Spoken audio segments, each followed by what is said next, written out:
présente du coup. Toi. Hey.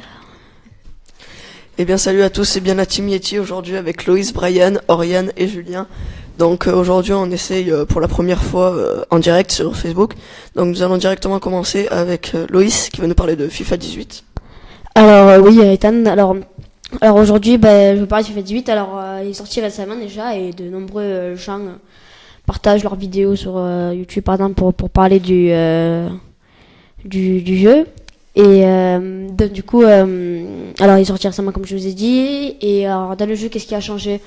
À part quelques équipes, certains tas de trucs, mais il y a surtout les nouveaux joueurs comme Desailly, je sais pas si vous connaissez, un ancien joueur de l'équipe de France en 98, si je dis pas n'importe quoi. Pelé, Maradona il y est pas. Il y a comment il s'appelle déjà, Ronaldo. Et donc du coup en fait il y a une Ultimate Team, je sais pas si vous connaissez, que vous créez votre propre équipe avec vous achetez vos joueurs et tout. Et donc du coup moi je suis encore sur FIFA 17 personnellement, mais je pense que sur FIFA 18 Ultimate Team, ce qui a changé c'est leur level. C'est par exemple je prends un joueur au hasard, Cristiano Ronaldo. Si je dis pas de bêtises, il a commenté au niveau de ces trucs. Pas de ces trucs, de ses palmarès. C'est ça. Et oui. Et recule. Je recule. Sinon, je me fais apostropher. Alors apparemment il y a des joueurs professionnels qui auraient qui aimerait pas trop FIFA 18 parce qu'apparemment quand on débute sur le jeu c'est compliqué de jouer en défense. Apparemment tout serait basé sur l'attaque. Oui, parce que je vous ai pas dit, en fait joueurs professionnels comme par exemple des joueurs professionnels de foot, ils ont reçu eux leur boîtier de FIFA 18 déjà, si c'est ça. Et parce que déjà ils sont dans le jeu, c'est pour ça, comme ils sont importants dans le jeu, certaines personnes, pas tous. Et en fait oui, quand on commence le jeu, d'abord ça fait une petite historique, une petite histoire, et après on commence à faire un match. Si je dis pas de bêtises, c'est Real Madrid contre Atlético Madrid. Et je me rappelle plus le score, mais je sais qu'au moment il y a un coup franc, Ronaldo doit le tirer. Et en gros soit tu le mets, soit tu le mets pas. Et donc, du coup ça pourrait peut-être pas plaire à certains joueurs que c'est comme par hasard Ronaldo, tout le monde croire que c'est le meilleur, que ça aurait pu être un autre joueur, comme ça quoi. Oui, mais ce que je voulais dire c'est qu'apparemment quand on est en jeu, par exemple en ligne, le problème ce serait que si on débute, la défense est beaucoup plus compliquée que l'attaque parce qu'apparemment les attaquants auraient reçu, on va dire, un boost. Donc ils seraient beaucoup plus forts en dribble et en vitesse, et les défenseurs apparemment seraient restés au même niveau, ce qui aurait fait que du coup c'est plus compliqué. Ça je sais pas trop, mais après c'est sûr que ça dépend. Si tu débutes et t'as que des bronzes, c'est sûr que tu vas pas aller loin.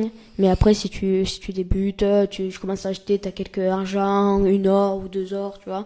Par exemple moi je commençais et j'ai atteint Ben Arfa qui est or, j'avais De Gea en goal. C'est Skolvacic, je sais pas comment il joue à Schalke 04, moi. Voilà quoi. Et sinon après j'avais 3 personnes dans la défense sur 4 parce que j'avais un 4-3 je sais pas quoi. Et après c'était joueurs de bronze quoi. Il y a beaucoup de joueurs de bronze dans mon équipe parce que je viens de commencer, quelques joueurs or. Sinon après c'est difficile. Comme on voit dans toutes les vidéos sûrement sur YouTube, ça parle de ils ont des gros sommes d'argent, ils peuvent acheter plein de packs et tout. Et ce qui est bizarre, c'est qu'en fait, à chaque fois qu'ils packent des choses de malades, et ça fout, en fait, genre, c'est juste, par exemple, je sais pas moi, c'est un joueur connu, et si c'est pas Ronaldo ou Messi, ils sont pas contents, les gens, quoi. Ou une légende, ou un truc comme ça. D'autres questions? Bon merci Loïs pour ta rubrique sur FIFA 18, nous allons directement passer à Oriane qui va nous parler du petit Spirou. Donc le petit Spirou, je suis allée le voir au cinéma. On a l'impression qu'il n'est pas très rigolo ni rien, mais quand on y est, on rigole vraiment. Et il est très amusant. Après, le rôle des personnages, ça dépend si ça nous plaît ou pas, mais il y a quelques personnages que j'ai pas trop aimés, mais sinon, le rôle des personnages, ils le font vraiment bien. Qu'est-ce que je veux dire d'autre? Le résumé, c'est qu'en un petit garçon, il veut essayer de faire le tour du monde, donc soit il réussit, soit il réussit pas. Après, c'est dans le film, vous le verrez si vous allez le voir au cinéma. Oui, mais qu'est-ce que je dois dire d'autre? Je sais pas trop. Excuse-moi de te couper, est-ce que tu pourrais nous en dire un peu plus sur l'histoire en général pour ceux qui ne connaissent pas? Alors j'ai vu que le dernier récemment. C'est l'histoire d'un petit garçon qui veut essayer de connaître son avenir. Donc ça réussit, il ne connaît pas très bien, mais bon, après ça on voit dans le film. Il veut faire le tour du monde avec sa petite copine. Et ça, le rôle que j'ai aimé, c'est le prof de sport. Le prof de sport, c'est le rôle le plus amusant. Il y a Pierre Richard qui joue à l'intérieur. Voilà, après c'est vous d'aller le voir au cinéma. Si j'en dis plus, après je raconte l'histoire, donc c'est pas trop ça le but. Et il y a encore au cinéma ou Oui, il y était encore, je suis allée le voir, je sais plus quel jour. Il y a la semaine dernière, je crois, donc il y a encore. Ok, ben merci Oriane pour ta rubrique. Nous allons directement passer à Brian qui va nous parler. Il va nous parler de la cuisine parce que je ne sais pas exactement son sujet. Donc, je te laisse, Brian. Alors, moi, je devais parler de d'un plat à base de châtaigne ou de potiron. Donc, moi, j'ai décidé d'assembler les deux. Donc, je vais vous parler de la soupe de châtaigne et de potiron. D'abord, pour faire la soupe, il faut un potiron et quelques châtaignes. Alors, d'abord, il faut prendre les châtaignes cuites et les mettre dans la casserole. Après, les potirons, on les épluche. Et on les épluche et on les coupe en petits dés. Après, on met tout dans la casserole. On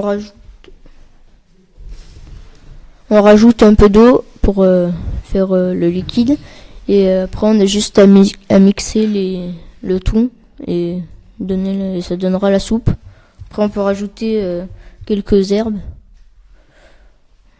Comme par exemple, je sais pas moi, le romarin, une chose comme ça.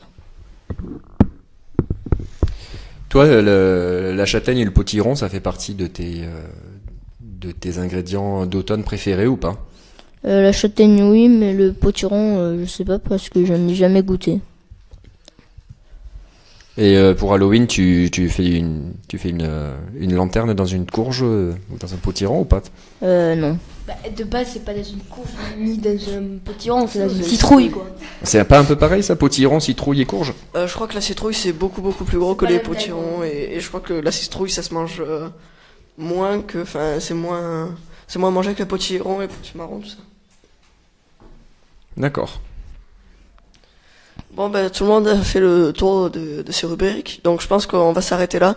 Merci de nous avoir écoutés, n'hésitez pas à nous suivre donc sur Facebook. Et voilà, au revoir. Salut à tous, bientôt.